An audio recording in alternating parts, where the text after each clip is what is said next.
sekarang kita masuk biaya promosi. Tadi biaya promosi itu kan adalah biaya yang nomor 7 ya, biaya yang dapat dibebankan. Yang nomor 7. Nah, apa yang dimaksud dengan biaya promosi? Biaya promosi itu bagian dari biaya penjualan, ya teman-teman, untuk memperkenalkan atau mengajak customer untuk membeli produknya, baik langsung maupun tidak langsung, untuk meningkatkan penjualan lah intinya gitu ya teman-teman. Nah, ada hal yang harus diperhatikan untuk biaya promosi ini. Yang pertama harus dikeluarkan untuk mempertahankan atau meningkatkan penjualan. Kemudian yang kedua secara wajar. Kemudian yang ketiga menurut adat kebiasaan pedagang yang baik. Nah, biaya promosi yang dapat dikurangkan itu ada 4 ya teman-teman. Biaya iklan, boleh di media elektronik, media cetak boleh, media lainnya juga boleh. Kemudian biaya pameran itu juga boleh dikurangkan, biaya pengenalan produk baru itu juga boleh dikurangkan, sama biaya sponsorship. Nah, kan suka ada misalnya kayak liga apa gitu ya, di TV, terus si Jarum misalnya jadi sponsor, atau siapa yang biasanya suka jadi sponsor ya, Tokopedia misalnya gitu, atau Shopee jadi sponsor. Nah, maka biaya sponsorship itu juga boleh dikurangkan dari penghasilan. Lanjut.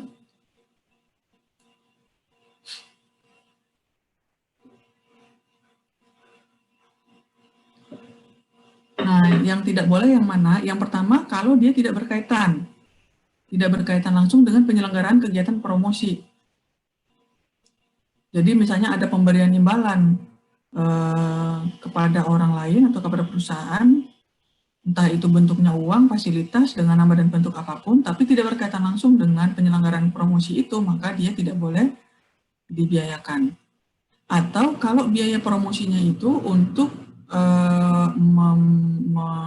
memperkenalkan produk yang dikenai PPh final. Nah, misalnya apa nih? Ada yang bisa nyebutin contohnya?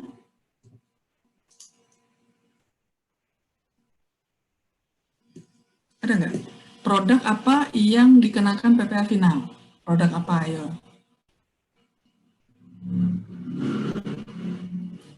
Tanah bangunan. Apa?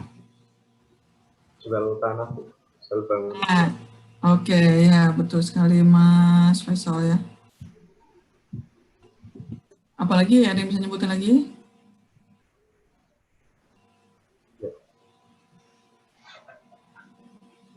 Apalagi produk yang kena final.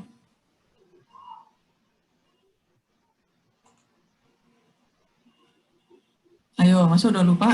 Pas on pada ada 2. Bentar, Bu. Jasa. Apa? Obligasi. Obligasi. Jasa konstruksi, Bu. Jasa konstruksi, ya. Sewa tanah bangunan. Undian, Bu. Sewa tanah bangunan, ya betul. Sewa, Bu. Hadiah undian, ya betul. Iya, Jualan saham. Saham, Bu. Penjualan saham, ya betul. Nah, jadi kalau misalnya ada perusahaan yang usahanya sewa tanah dan bangunan, gitu ya, kayak misalnya kos-kosan gitu, atau apartemen gitu ya. Apartemen kan kebanyakan sewa ya.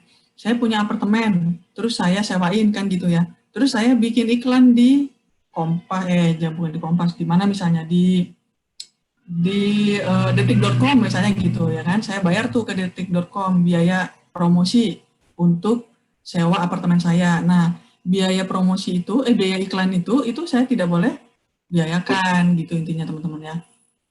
Nah, sampel produk tahu ya teman-teman ya. Jadi kan misalnya suka ada tuh kalau kalian ke Indomaret atau ke supermarket, suka ada sampel tuh ya, produk sampel. Jadi misalnya ada parfum atau misalnya apa ya, sabun pewangi gitu. Nah, itu kan suka ada tester atau apa ya sampel lah, intinya sampel yang ada yang ditaruh sama supermarketnya di sana supaya kita bisa. Jadi jangan produk yang dijual yang kalian semprotin gitu intinya. Nah, dia sediain kayak botol kecil sehingga kalian bisa kayak ngecek ini baunya enak apa enggak gitu ya. Nah, itu produk-produk sampel itu boleh dibiayakan, pada hakikatnya boleh dibiayakan, tapi hanya sebesar harga pokok saja ya teman-teman. sepanjang belum dibebankan dalam penghitungan HPP. Nah, jadi ada 2 nih syaratnya.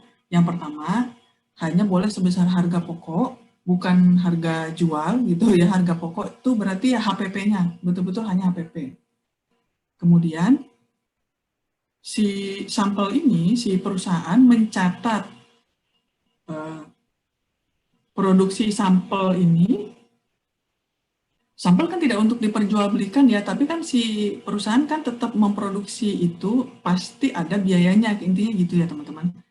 Jadi, nah cuman pencatatannya ini tergantung nih, kadang si perusahaan dia nyatetnya sendiri, jadi ada kayak HPP untuk barang sampel itu sendiri dia akunnya gitu ya, dalam laporan keuangannya, atau bisa jadi juga digabung sama HPP yang lain. Nah, kalau misalnya sudah digabung sama HPP, maka sampel produk ini, biaya promosi dalam bentuk sampel produk ini tidak boleh lagi dimasukkan ke dalam biaya promosi. Jadi nanti kena 2 kali dong dia, ya nggak?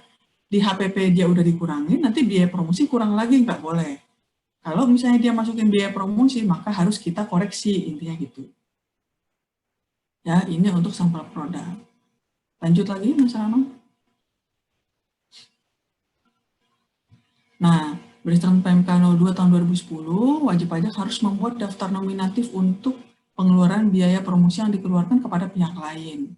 Nah, daftar nominatif itu intinya tabel, teman-teman. Tabel yang isinya ada nama, NPWP, alamat, tanggal, bentuk jenis biaya, besar biayanya, nomor bukti potong, dan besar PPh yang sudah dipotong. Jadi misalnya kayak tadi, PT Jarum, dia kasih sponsorship ke liga apa misalnya liga bola apalah misalnya gitu ya. Nah itu kan ada perjanjian sponsorshipnya tuh. Nah berapa besar biayanya si liga bola ini kan pasti ada NPWP-nya, ada mungkin sudah dipotong juga. Nah maka besar bukti potongnya, nomor bukti potong dan besar PPh yang dipotongnya juga harus dilampirkan, dimasukkan ke dalam daftar nominatif tersebut. Yang nanti daftar nominatif ini dilampirkan di SPT tahunan si WP badan, gitu ya. Nah, kalau misalnya tidak bisa dipenuhi daftar nominatifnya ini, misalnya kayak, kan kadang suka ada biaya promosi itu yang nggak jelas penerimanya, misalnya gitu.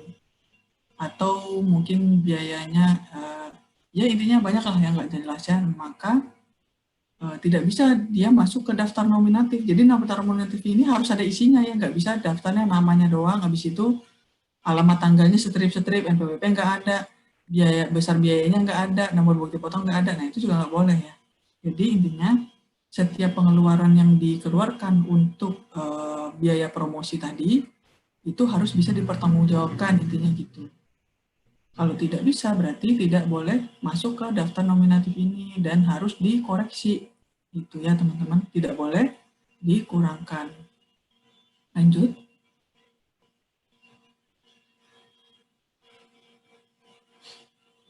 Nah, yang harus diperhatikan ini kalau ada ngasih sampel, maka dicatat nama kegiatan dan lokasinya.